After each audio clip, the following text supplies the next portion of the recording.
Chapter 7 The Journey to the Great Oz.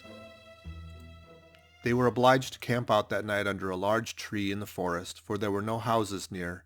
The tree made a good, thick covering to protect them from the dew, and the Tin Woodman chopped a great pile of wood with his axe, and Dorothy built a splendid fire that warmed her and made her feel less lonely. She and Toto ate the last of their bread, and now she did not know what they would do for breakfast. "If you wish," said the Lion, "I will go into the forest and kill a deer for you. You can roast it by the fire, since your tastes are so peculiar that you prefer cooked food, and then you will have a very good breakfast."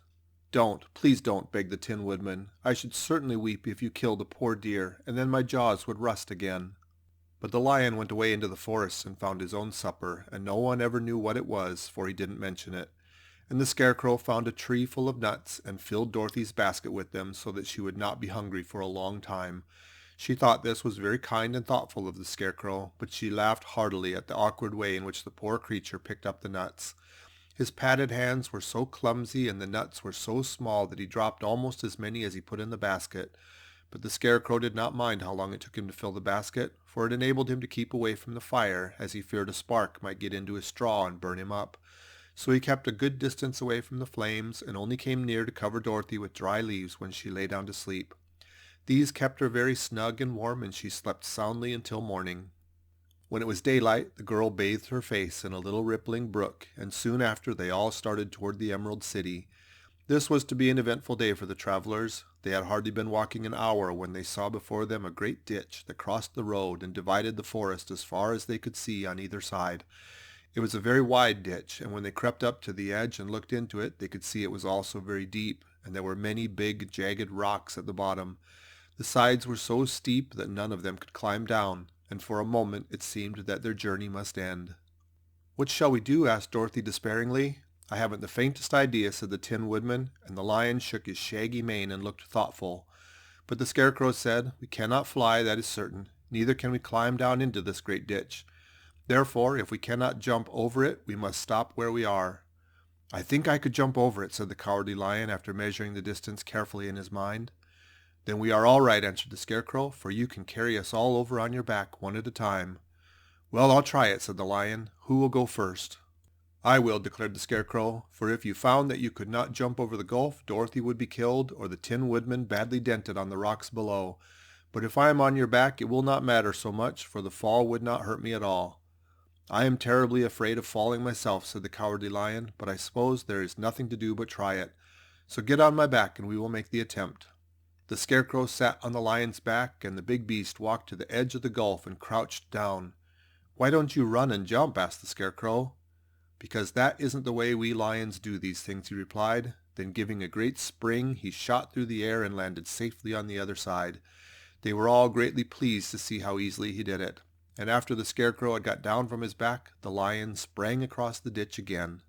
Dorothy thought that she should go next, so she took Toto in her arms and climbed on the Lion's back, holding tightly to his mane with one hand.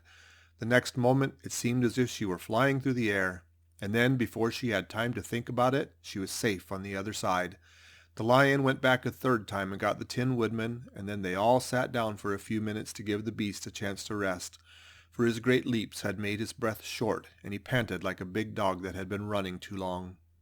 They found the forest very thick on this side, and it looked dark and gloomy. After the Lion had rested, they started along the road of yellow brick, silently wondering, each in his own mind, if ever they would come to the end of the woods and reach the bright sunshine again. To add to their discomfort, they soon heard strange noises in the depths of the forest, and the Lion whispered to them that it was in this part of the country that the Kalidahs lived. "What are the Kalidahs?" asked the girl. "They are monstrous beasts with bodies like bears and heads like tigers," replied the Lion, "and with claws so long and sharp that they could tear me in two as easily as I could kill Toto. I'm terribly afraid of the Kalidahs."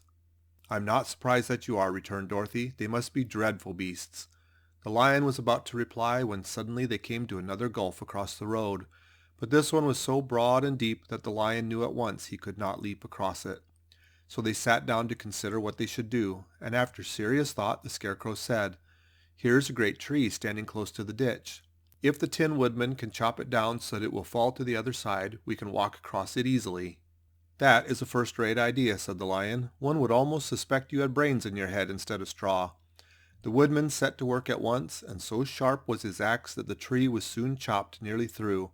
Then the lion put his strong front legs against the tree and pushed with all his might, and slowly the big tree tipped and fell with a crash across the ditch, with its top branches on the other side. They had just started to cross this queer bridge when a sharp growl made them all look up, and to their horror they saw running toward them two great beasts with bodies like bears and heads like tigers. "They are the Kaladas," said the Cowardly Lion, beginning to tremble. "Quick!" cried the Scarecrow. "Let us cross over." So Dorothy went first, holding Toto in her arms, the Tin Woodman followed, and the Scarecrow came next. The lion, although he was certainly afraid, turned to face the Kaladas, and then he gave so loud and terrible a roar that Dorothy screamed and the Scarecrow fell over backward, while even the fierce beasts stopped short and looked at him in surprise. But seeing that they were bigger than the lion, and remembering that there were two of them and only one of him, the Kaladas again rushed forward, and the lion crossed over the tree and turned to see what they would do next. Without stopping an instant, the fierce beasts also began to cross the tree, and the lion said to Dorothy, "We are lost, for they will surely tear us to pieces with their sharp claws. But stand close behind me, and I will fight them as long as I am alive." "Wait a minute," called the Scarecrow. He had been thinking what was best to be done, and now he asked the Woodman to chop away the end of the tree that rested on their side of the ditch. The Tin Woodman began to use his axe at once, and just as the two Kaladas were nearly across, the tree fell with a crash into the gulf, carrying the ugly, snarling brutes with it, and both were dashed to pieces on the sharp rocks at the bottom. "Well," said the Cowardly Lion, drawing a long breath of relief, "I see we are going to live a little while longer, and I am glad of it, for it must be a very uncomfortable thing not to be alive. Those creatures frightened me so badly that my heart is beating yet." "Ah," said the Tin Woodman sadly, "I wish I had a heart to beat." This adventure had made the travelers more anxious than ever to get out of the forest, and they walked so fast that Dorothy became tired and had to ride on the lion's back. To their great joy, the trees became thinner the farther they advanced, and in the afternoon they suddenly came upon a broad river flowing swiftly just before them. On the other side of the water they could see the road of yellow brick running through a beautiful country, with green meadows dotted with bright flowers, and all the road bordered with trees hanging full of delicious fruits. They were greatly pleased to see this delightful country before them. "How shall we cross the river?" asked Dorothy. "That is easily done," replied the Scarecrow. "The Tin Woodman must build us a raft so we can float to the other side." So the Woodman took his axe and began to chop down small trees to make a raft, and while he was busy at this, the Scarecrow found on the river bank a tree full of fine fruit. This pleased Dorothy, who had eaten nothing but nuts all day, and she made a hearty meal of the ripe fruit. But it takes time to make a raft, even when one is as industrious and untiring as the Tin Woodman, and when night came the work was not done, so they found a cozy place under the trees where they slept well until the morning, and Dorothy dreamed of the Emerald City and of the good Wizard Oz, who would soon send her back to her own home again. End of Chapter 7.